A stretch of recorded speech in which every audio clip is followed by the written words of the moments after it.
Charles em Protelex.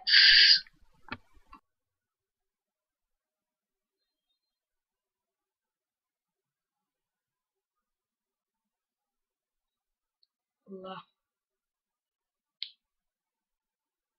eu sou Charlie.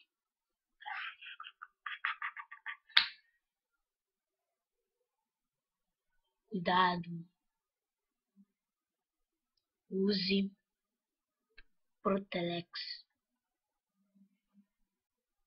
Nunca direi o que significa Protelex. Nunca falarei o que significa.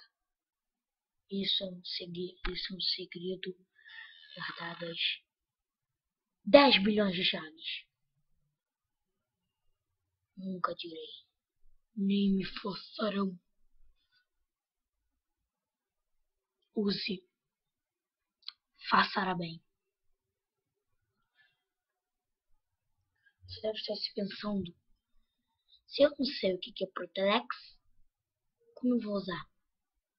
Chega a perceber? Protelex é o nome de uma camisinha. Aquele negocinho. Use. Amém. Obrigado.